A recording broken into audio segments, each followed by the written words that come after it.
오늘 우리들에게 주시는 하나님 말씀은 이사야 6장 8절에서 13절 말씀입니다.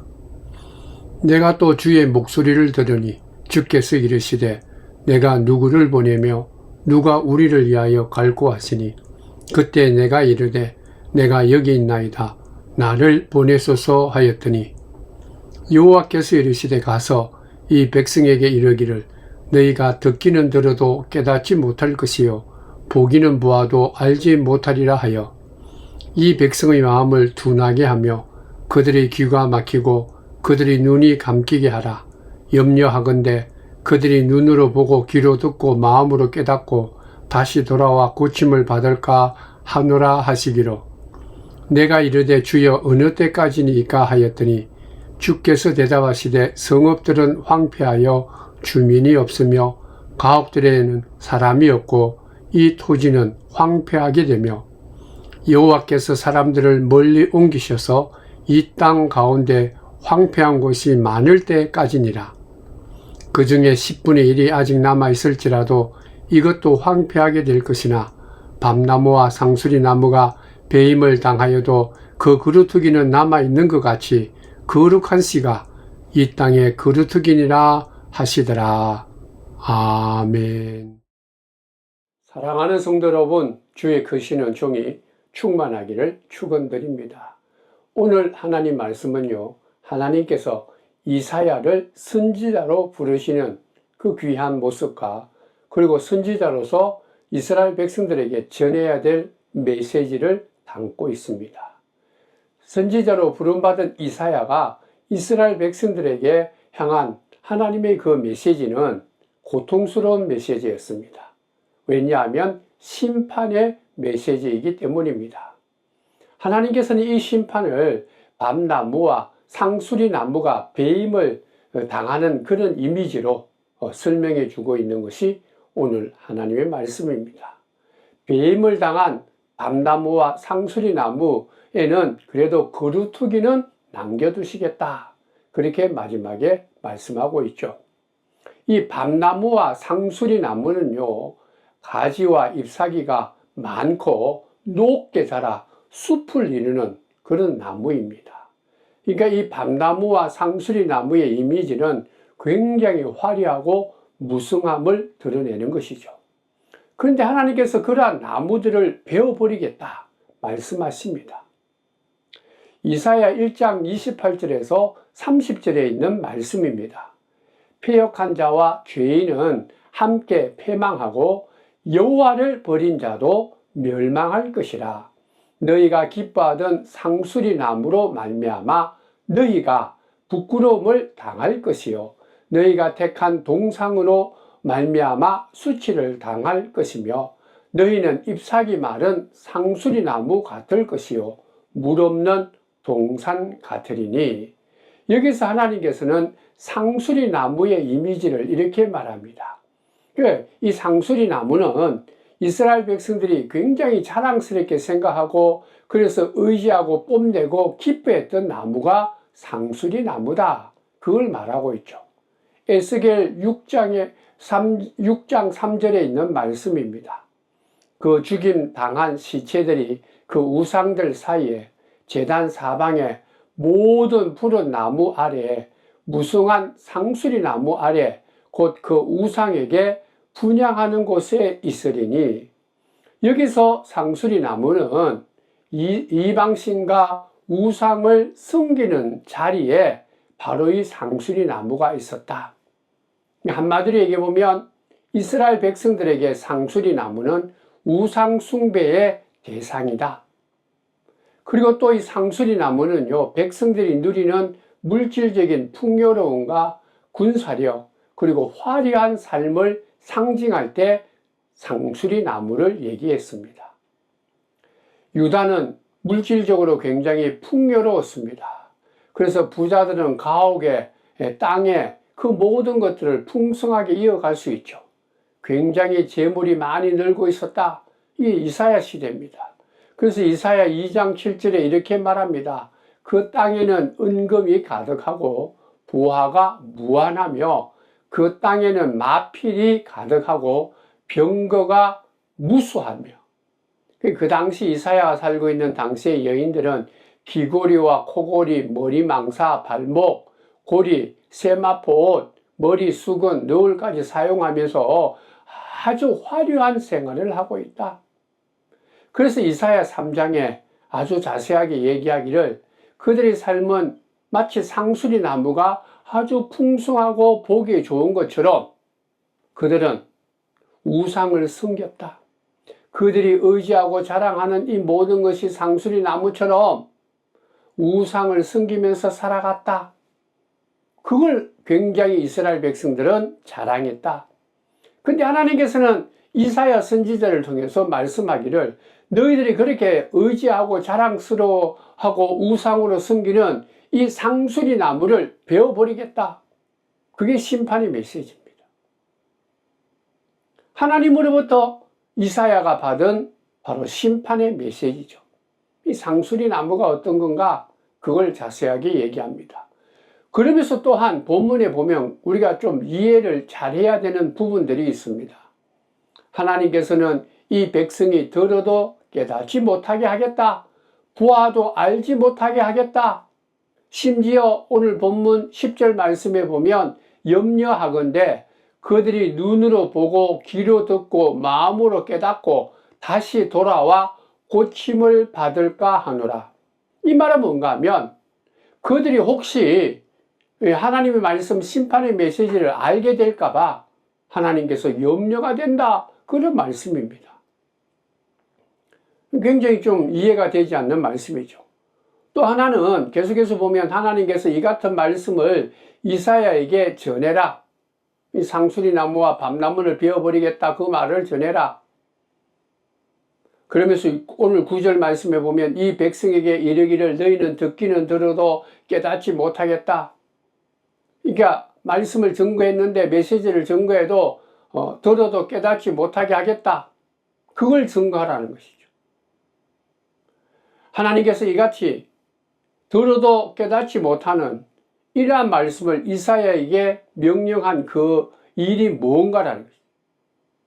그러니까 이것은 밤나무와 상수리 나무를 그냥 베어버리겠다, 심판하겠다, 그걸로 끝나는 것이 아니라 오늘 본문 말씀을 자세히 보면 하나님께서는 때가 있다. 그러니까 그들이 들어도 깨닫지 못하고 그것을 알지 못하는 그 때가 있다라는 거예요.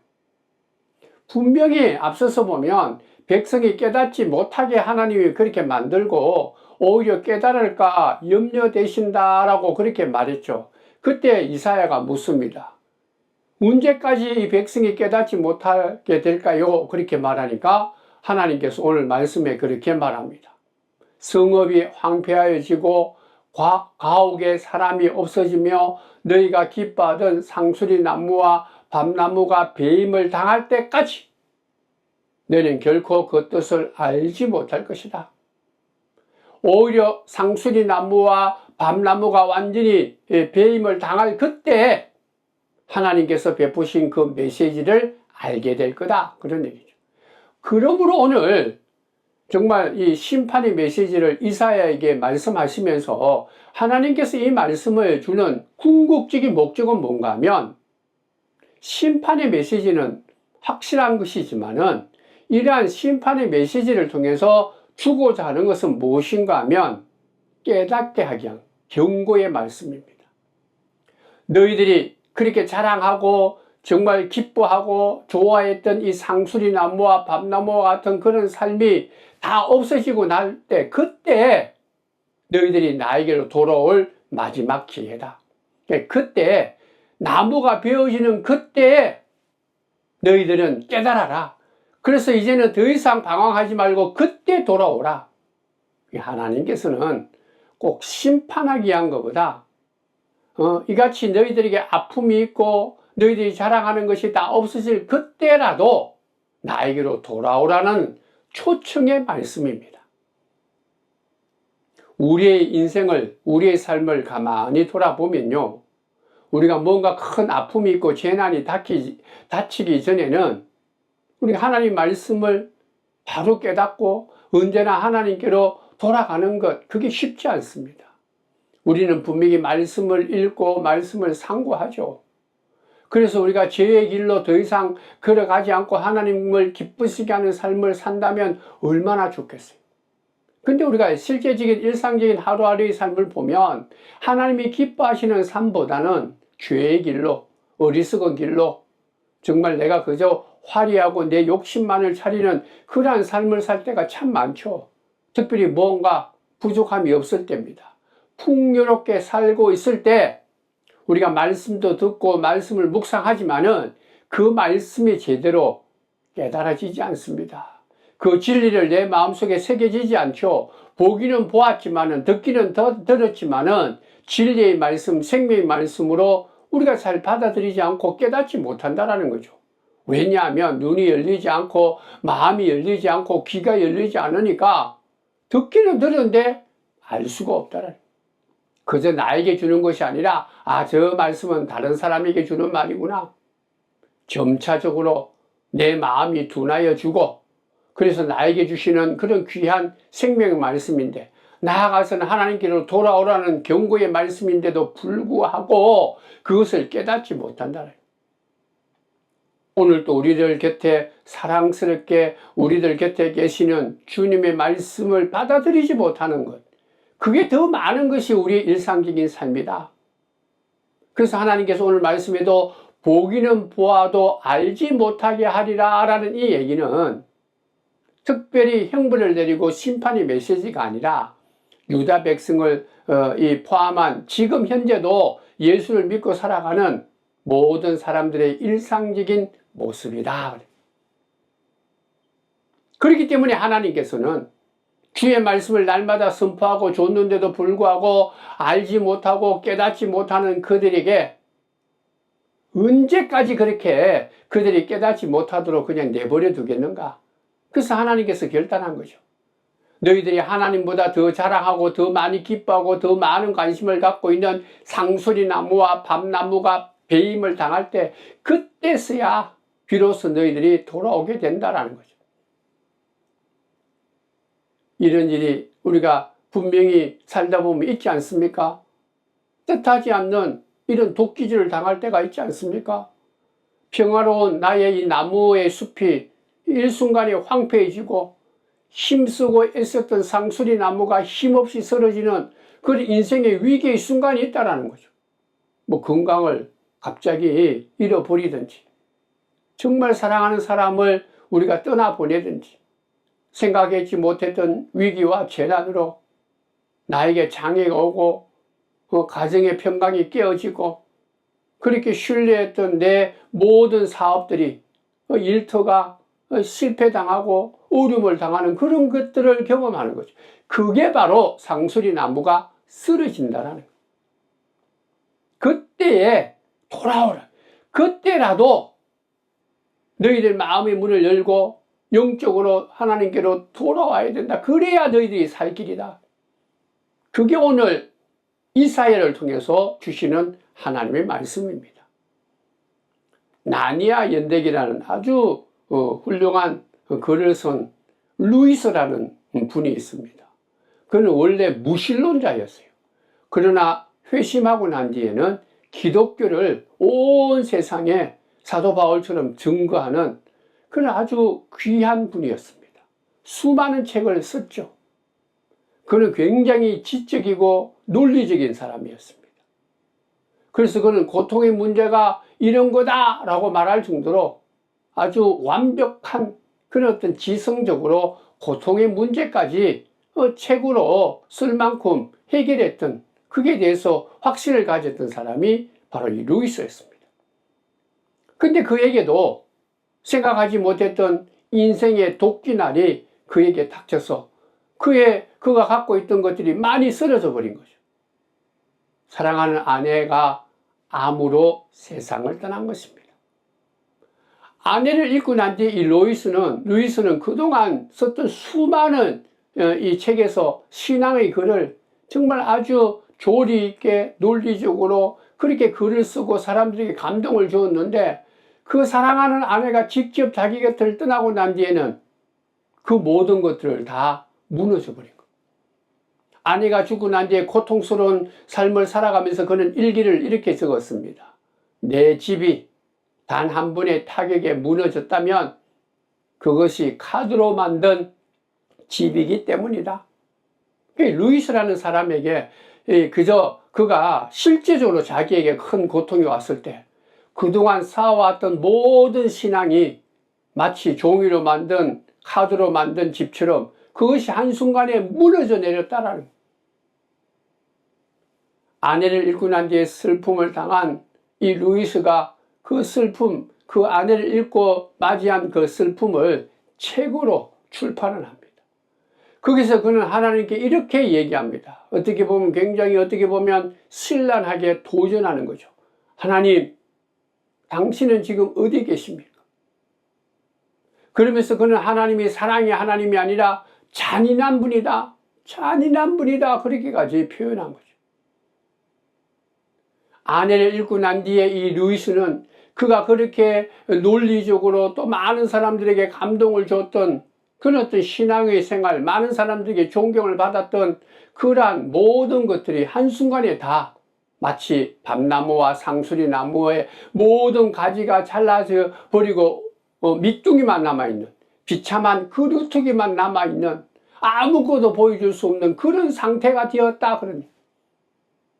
근데 놀라운 것은요, 이 루이스라는 사람의 일생을 보면 그가 많은 것, 정말 겉으로 볼 때 잎사귀가 있고 가지가 있고 사람들이 막 칭찬하고 감동을 받았던 상수리 나무와 같이 풍성할 때, 그때가 아닌 그 모든 것이 다 잘라버리고 하나님 당신이 어디 계십니까?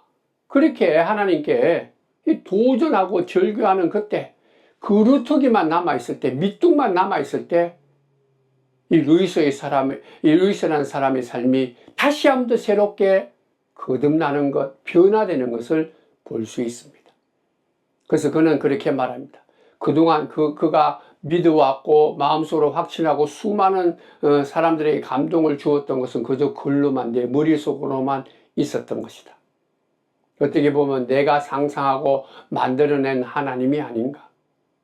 근데 모든 것이 다 잘라버리고 나니까 진정으로 성경에서 말씀하시는, 나를 완전히 새롭게 하고 바울을 새롭게 변화시켰던 그 하나님, 진정한 참 하나님을 만나게 되었다. 그가 세상적으로 그렇게 잘 나갔던 수많은 이성과 논리와 명성이 다 잘 나간 이후에, 없어진 이후에야 비로소 참된 하나님, 자기가 뭔가 꾸미고 얘기하고 그렇게 보여준 하나님이 아니라 성경 속에서, 진정으로 복음 속에서 말한 하나님의 참 하나님을 만나게 되었다. 그 이후로 그는 예전부터 아주 인간적인 어떤 화려한 어떤 지성을 갖고 말을 하는 것보다는 훨씬 더 단단하고 온전하고 순전한 믿음의 모습을 보여줬다라는 것이죠. 그는 진정 그런 고통과 고난을 겪고 난 뒤에야 아무런 가식이 없는, 자기 인간으로 자랑할 것이 없는, 진정으로 성경을 통해서 주시는 그 하나님의 사랑과 은혜와 기쁨을 그가 그루터기가 되었을 때, 아무것도 없을 때 만나게 되었다. 성도 여러분, 그러므로 우리가 살아갈 때 우리가 갖고 있는 이 겉으로 보이는 이 풍성한 상수리 나무가 완전히 잘라져 버리고 밑둥만 남는 것이 하나님의 심판이고 저주일까요? 그런 면도 있죠. 분명히 있다가 없어지니까, 많은 사람들에게 존경을 받다가 그것이 무너지니까 그렇게 될 때가 그렇게 생각하는 것이 당연하죠. 그러나 오늘 하나님께서는 그저 표면적으로만 주는 것이 아니라 이 밤나무와 상수리 나무가 없어지는 이 베어지는 이 비유를 통해서 말씀하시고자 하는 아주 중요한 메시지가 있다는 거예요. 그게 뭔가, 우리가 나무를 키우는 사람들이요, 어떤 경우에는 이 봄날 가까이 되면 이 가지를 자르는, 전정한다고 그러죠. 가지치기를 합니다. 이거는 나무를 잘라버리는 것이 아니라 조금 더 좋은 열매, 귀한 열매를 잘 맺기 위한 그런 어떤 이 전략으로 이 나무의 이 가지를 어떤 경우는 자른다라. 나무의 가지가 너무 잎사귀나 가지가 너무 무성하면 뿌리에서 흡수한 이 양분이 그저 잎사귀나 장가지로 다 흩어져 버리면 겉으로는 굉장히 화려해 보이고 이 사람들에게 이게 참 멋지다라고 할지 모르지만 가장 중요한 열매를 맺지 못하게 한다. 줄기를 굵게 만들어서 열매를 튼튼한 열매를 만드는 이 양분을 이 잎사귀가 그리고 장가지가 다 그냥 가져버리니까 열매를 못 맺는다. 그래서 진정한 귀하고 좋은 열매를 맺기 위해서는 남아있는 가지를 칠 때가 있다. 이사야 5장에 보면 포도원의 노래가 있습니다. 한 농부가요, 제일 좋은 포도나무를 심었는데 나중에 보니까 좋은 열매를 맺는 게 아니라 덜 포도를 열매를 맺어서 한탄하는 노래가 이사야 5장에 나옵니다. 여러분들 좋은 포도 나무를 심었는데 그게 좋은 열매가 아니고 아주 형편없는 열매를 맺었다면 이 농부가 어떻게 할까요? 나무를 그냥 베어버리는 것이죠. 그래서 새 나무를 접붙이게 하거나 아니면은 가지를 다쳐서 새순이 내어서 좋은 열매를 맺도록 그렇게 가지치기도 하고 나무를 베어버린다는 마찬가지입니다. 하나님께서 우리의 믿음의 길을 걸어가는데 어떤 경우에는 정말 우리가 귀하게 여기고 중요하게 여기는 이 나무를 베어버릴 때가 있어요. 그때는 우리는 낙심하게 되죠. 이게 심판이구나. 하나님이 나를 버렸구나. 그렇게 우리가 생각하지만 오늘 말씀을 통해서 깨닫는 것은 그건 하나님께서 우리에게 다시 한 번 더 새로운 가능성, 우리가 하나님 곁에서 새롭게 다시 한 번 더 거듭나는 하나님의 그 귀하신 은혜와 사랑을 깨달을 수 있는 선택이다. 그때 다시 하나님께로 와야 된다는. 우리가 볼 때는 이것이 참 자랑스럽고 기뻐하는 삶일 줄 몰라도 하나님 편에서 보면 아니다. 그거는 덜 포도를 열매를 맺는 것이지 좋은 내가 원하는 포도가 아니다. 그렇게 생각한다면 아프지만 그 모든 상수리 나무의 잎과 장가지는 베어버린다. 그것이 하나님께서 오늘 이 말씀을 통해 주시는 귀한 비유입니다. 나무를 베어버린다라는 것은 하나님 입장에서 그렇지만 이 배임을 당하는 나무 입장에서 볼 때 너무나 아프죠. 처절하고 고통스러운 거예요. 힘든 것입니다.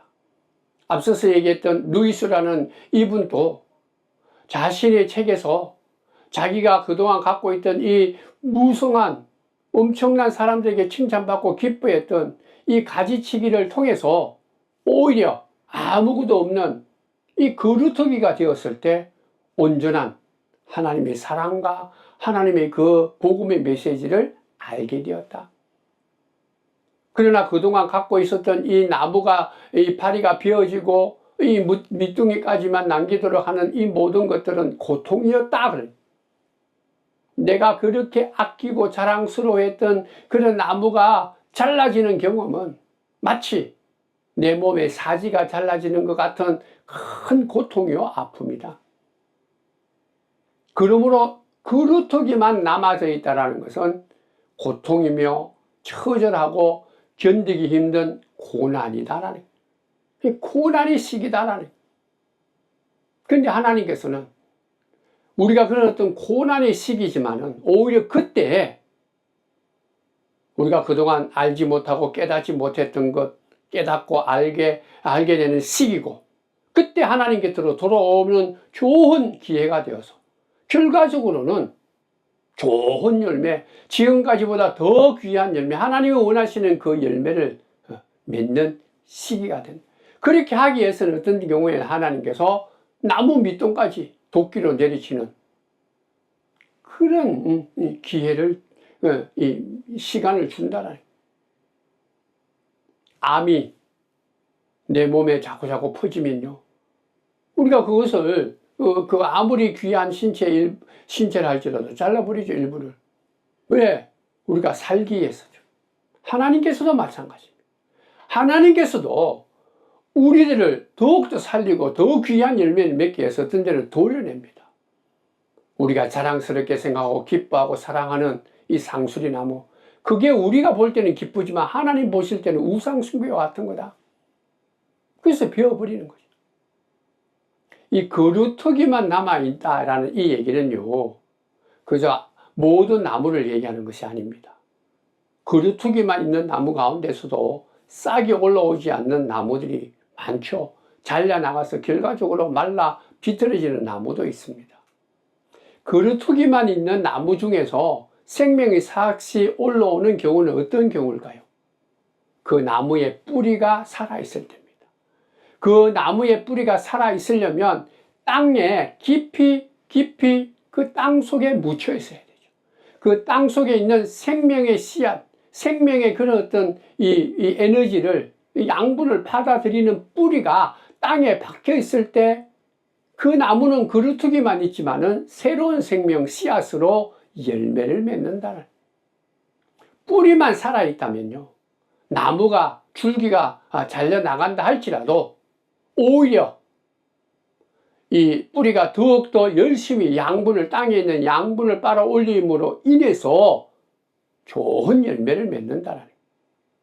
사랑하는 성도 여러분, 우리가 하나님과의 관계를, 그래서 내 자신이 하나님과 관계 속에서 새롭게 거듭난 영적인 은혜를, 우리가 살아가는 삶에 가장 귀하게 우선적으로 생각해야 될 것은 그의 나라와 그의 의를 이루는 거죠. 하나님과의 관계가 더 중요하다. 내가 다른 사람들에게 보여주고 칭찬받고 이름 내는 게 아니라 하나님께서 허락하신, 그렇게 하도록 허락하신 하나님이 중요하다.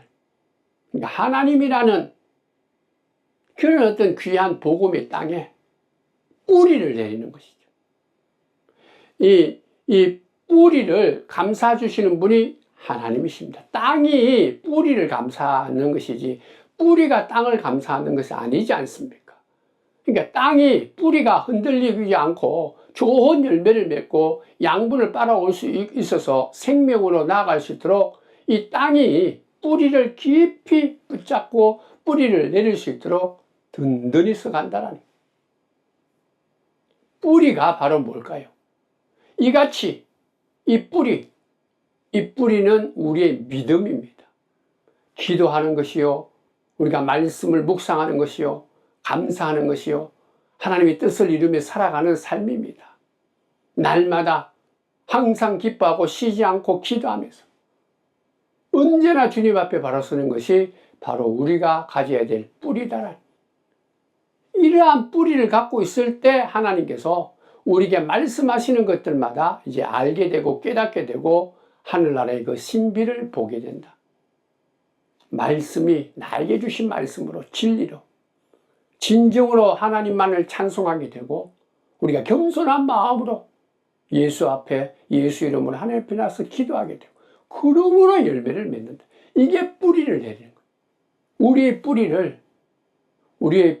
우리의 믿음을 온전히 예수 안에 내리는 거예요. 그러므로 이 그루터기만 있는 나무의 희망은 뭘까요? 뿌리가 살아있어서 땅에 깊이 내리는 것입니다. 이 땅은 하나님의 말씀이죠. 하나님의 사랑입니다. 하나님의 신실함입니다. 하나님의 사랑은 나무가 비록 줄기가 베어져 있다 하더라도 이 뿌리를 밀어내지 않죠. 오히려 뿌리를 감싸고 뿌리가 양분을 잘 받아들일 수 있도록 끝까지 함께 해주시는 것이 바로 이 땅이다. 성도 여러분, 우리가 어떻게 지금 살아가는 삶이 그루터기만 남아있는, 아무것도 없는 정말 처절한 그런 상황 속에서 내가 염려하고 그리고 불안해하는 그런 모습은 없습니까? 그때 우리가 해야 될 게 뭘까요? 오늘 이사야 선지자를 통해서 깨닫는 것은 그때 오히려 집중해서 주님을 붙잡아요. 나의 삶의 모든 중심을 주님께 집중하는, 뿌리가 땅에 집중하듯이 땅 속에 내려야 이 뿌리가 사는 것처럼 우리가 그루터기만 있는, 아무것도 없이 다 잘라져 나가고 아무것도 없는 그런 상황 속에서 우리가 붙잡아야 되고 집중해야 될 것은 오직 예수다란.